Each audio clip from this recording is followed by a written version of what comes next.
Okay, guys, for today's video, may nakita po kasi akong post about Bilis. Regarding po to sa pagbabayad niya. After niya daw mag-payment, Hindi na daw po siya pinautang.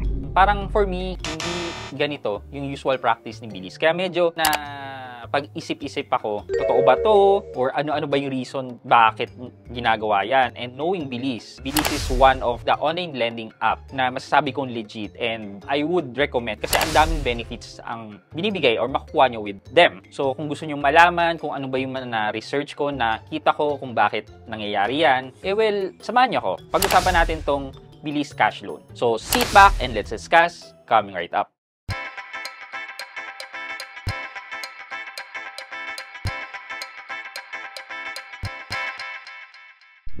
Hi guys, this is Pat and you're in Pat Quintos Review TV.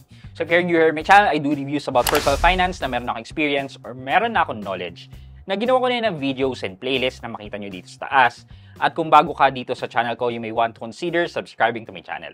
Okay, so for context, ito po yung nakita natin. Okay, posted to sa Reddit by Megatoad123. Sabi niya, what the Bilis? Hello again. I posted here last week, I think, the Bilis customer service is nice and whatnot. But lo and behold, here I am about to rant about what happened earlier. Here it is. I had an extra fund, decided to pay Bilis since they have the easiest reloaning scheme once paid. I paid all my installment 3K, then nothing. I can apply for a loan for 2 months now. I wish I didn't pay in advance. It would have been okay because you can revolve your credit there. But suddenly declined. Ouch. 1 star for Bilis. So, yeah, given this narrative, masasabi natin na hindi na daw siya pina-reloan ulit after paying in advance yung natitirang utang niya. But we cannot take this at face value na talagang aping-api siya. We can only speculate kung ano yung reason kasi hindi kumpleto yung information. Unang information na kailangan nating tanungin,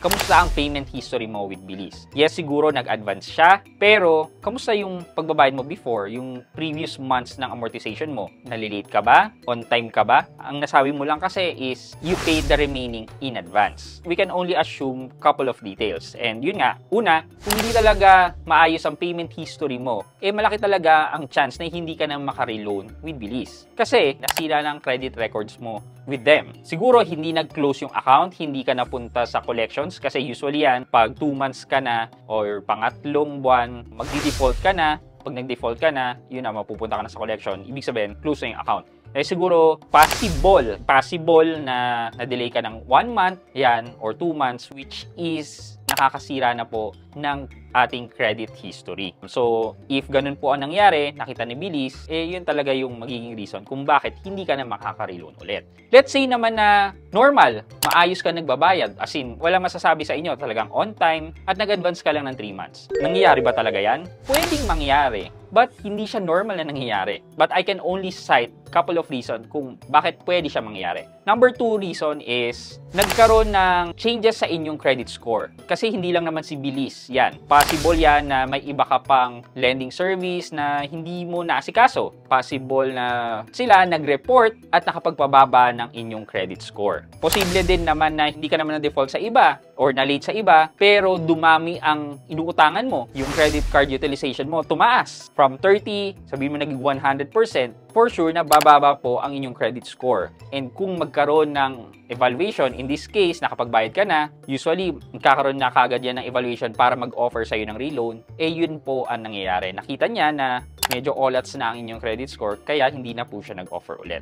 Third reason is, kung good payer ka, possible na tinake ni Bilis yan as you are already good. Meaning, hindi mo na kailangan ng credit kasi nag-advance ka nga. Posible yun, pero not necessarily ganon yung sinasabi kong way of thinking nila. Pang-apat, dahil nagbayad ka ng in advance, pwedeng i-take yun na tulong sa'yo na hindi ka na pautangin ulit para hindi ka na mabaon sa utang or what, dahil pwedeng pinagbasihan nila yung payment history mo or yung credit score mo dahil nakikita nila medyo nahihirapan ka na. For me lang to guys, hindi ko siya makita na maayos ang payment record tapos nag-advance tapos hindi na pinareloan. Straightforward as that. Kasi po, may program si Bilis na like Easy Pace wherein okay talaga mag-advance payment kay Bilis, di ba? Kunyari yung 12 months installment mo, pwede mo kunin ng 6 months, wala kang additional interest. Ini-encourage nga ni Bilis yun. Mas okay kay Bilis na ganun. And masasabi ko nga sa inyo during my review about EasyPace is, paano na siya kikita kung ini-encourage ni Bilis? Kung may program si Bilis ng EasyPace, paano siya kikita?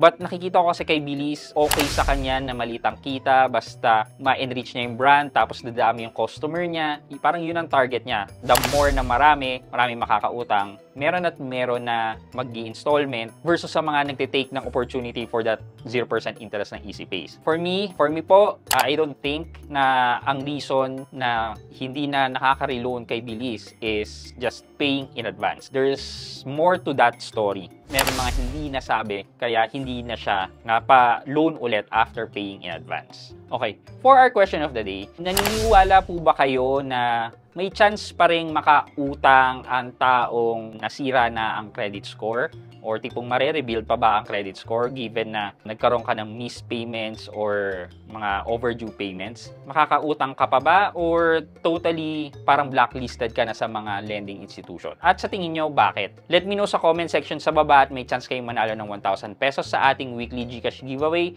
and syempre sa ating cellphone giveaway for the month of June.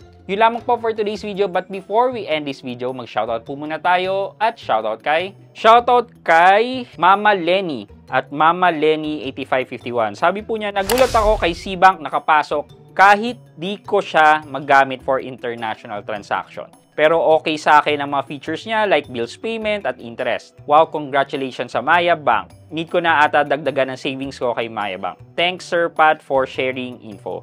Watching from Jeddah, Saudi Arabia. Pa-shoutout naman. Ayan. At Mama Lenny 8551 or si Mama Lenny, shoutout po sa inyo. Thank you so much po at nakakatulong po yung information na sinishare ko po dito sa aking video. Maraming salamat po sa panonood at pagsuporta. Thank you so much. And shoutout po sa mga OFWs natin sa Saudi Arabia. Thank you so much po for watching my channel. I hope you like this video. Leave a thumbs up and if not, wala namang problema dyan, but continue to support me by subscribing to my channel by clicking the subscribe button and also the bell button sa tabi ng subscribe para makareceive kayo ng latest notification sa lahat ng upload ko. Again guys, this is Pat Quinto and you're in Pat Quinto's Review TV. Bye-bye!